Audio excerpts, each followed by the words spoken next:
O Senhor esteja com todos. Ele está no meio de nós. Proclamação do Evangelho de Jesus Cristo, segundo Marcos. Glória a vós, Senhor. Tendo sido aclamado pela multidão, Jesus entrou no templo em Jerusalém e observou tudo.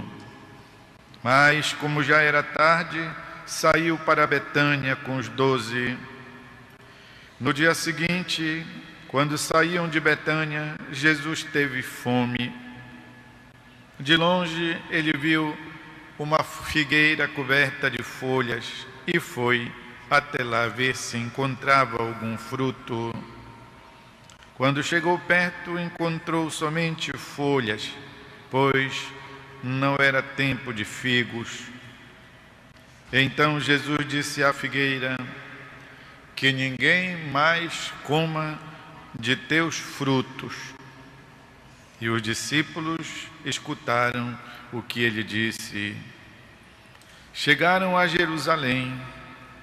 Jesus entrou no templo e começou a expulsar os que vendiam e os que compravam no templo. Derrubou as mesas dos cambistas e as cadeiras dos vendedores de pombas.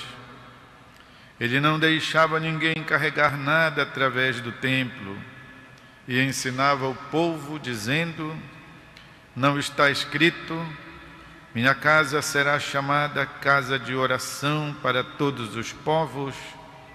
No entanto, vós fizestes dela uma toca de ladrões. Os sumos sacerdotes e os mestres da lei ouviram isso e começaram a procurar uma maneira de o matar, mas tinham medo de Jesus, porque a multidão estava maravilhada com o ensinamento dele. Ao entardecer, Jesus e os discípulos saíram da cidade. Na manhã seguinte, quando passavam, Jesus e os discípulos viram que a figueira tinha secado até a raiz. Pedro lembrou-se e disse a Jesus: olha, mestre, a figueira que amaldiçoaste secou. Jesus lhes disse: tende fé em Deus. Em verdade vos digo, se alguém disser a esta montanha: levanta-te e atira-te ao mar, e não duvidar no seu coração, mas acreditar que isto vai acontecer, assim acontecerá. Por isso vos digo, tudo o que pedirdes na oração, acreditai que já o recebestes, e assim será.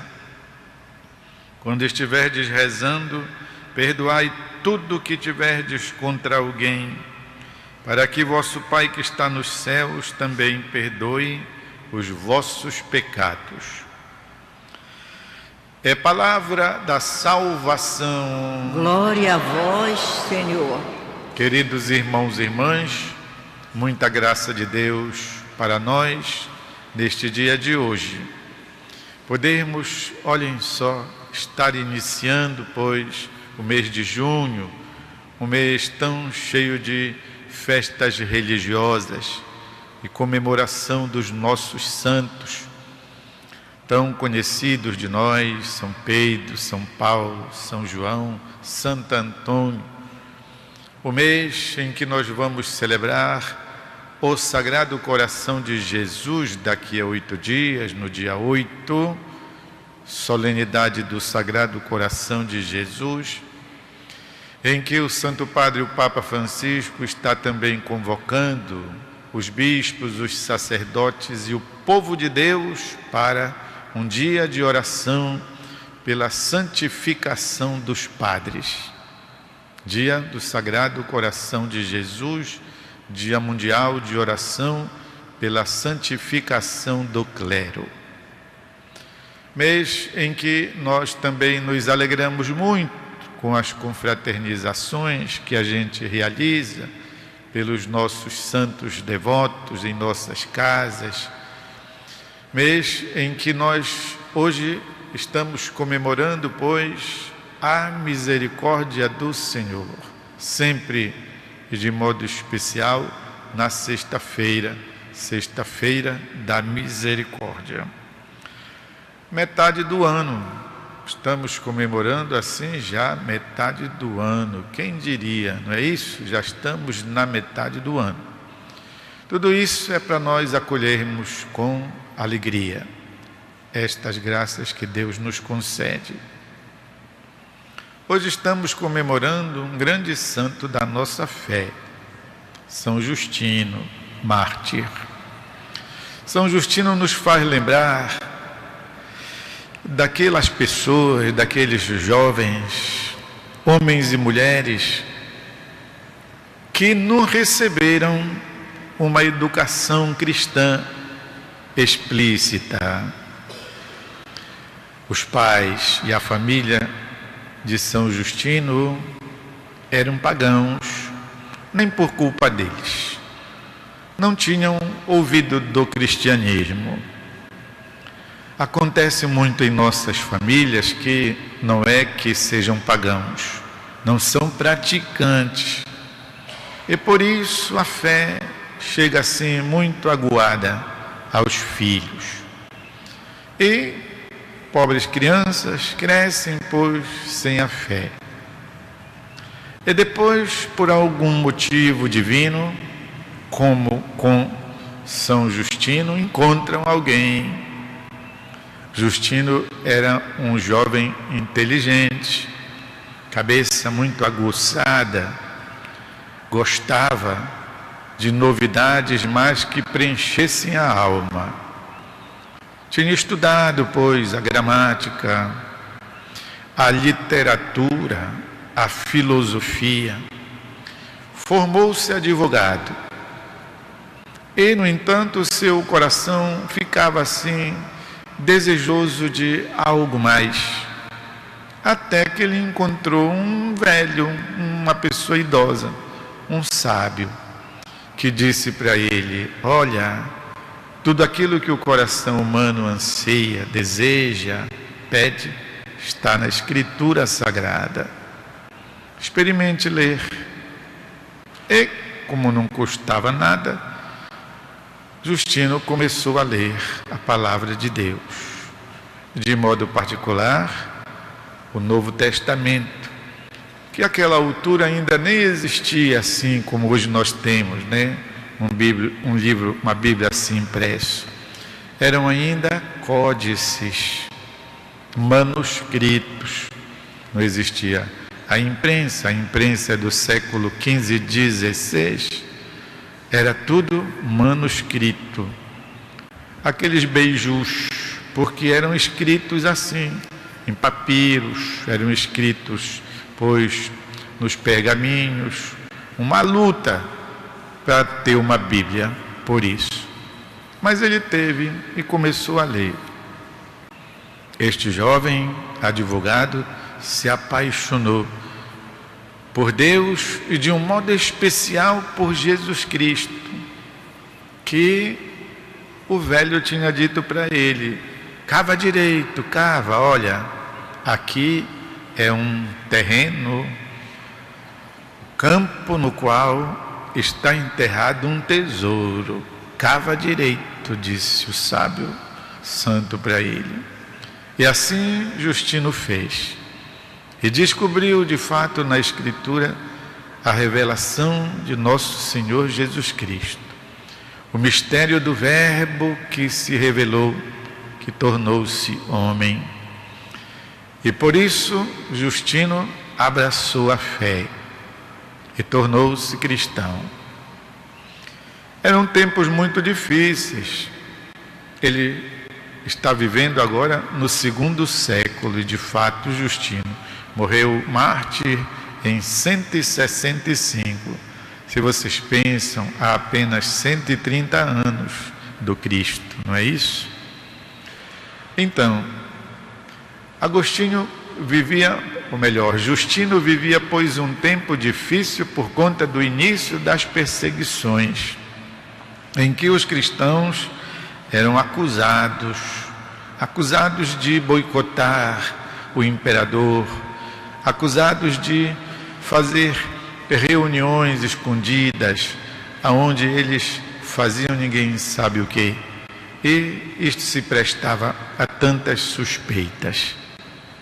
Diziam isso porque os cristãos celebravam a Santa Missa para eles, como eram proibidos, a celebravam assim, em casa de alguém. E como não iam entender, era para eles apenas. Não tinham as igrejas públicas, não tinham as paróquias, as catedrais, as basílicas, não. A igreja era doméstica, era na casa dos próprios cristãos, porque exatamente perseguidos. E o que fez Justino?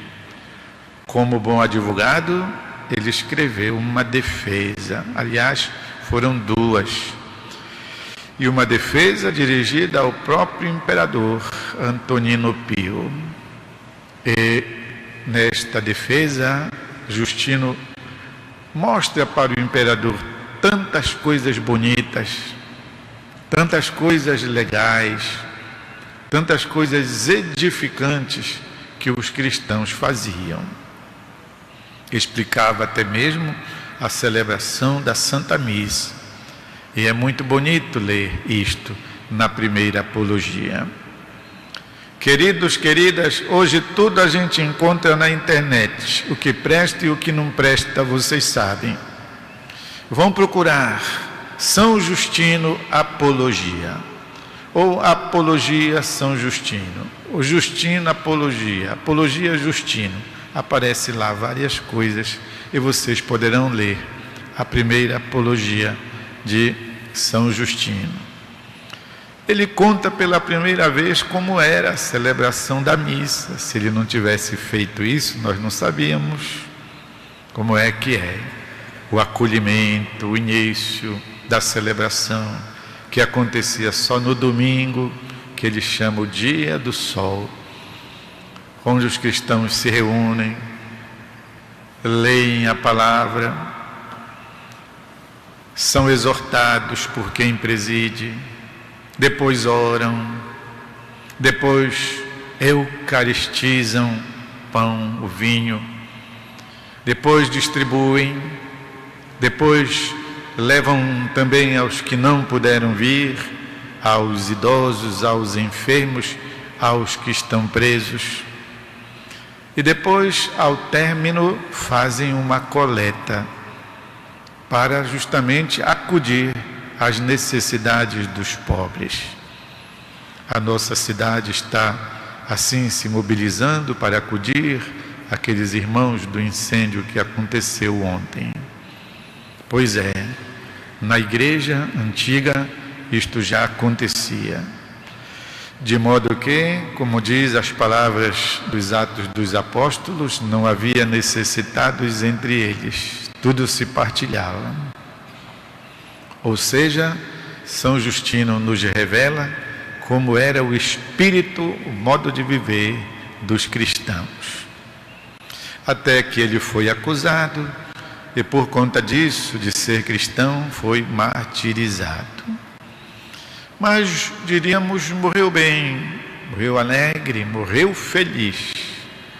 Porque, dizia ele, podem matar o corpo, o meu espírito está mais fortalecido do que nunca.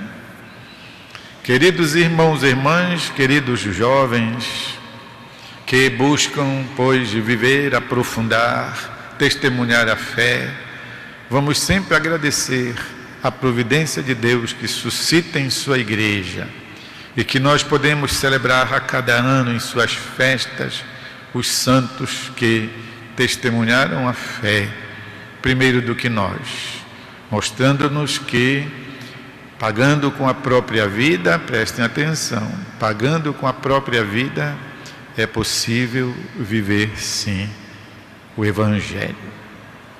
Vamos fazer um instante de silêncio.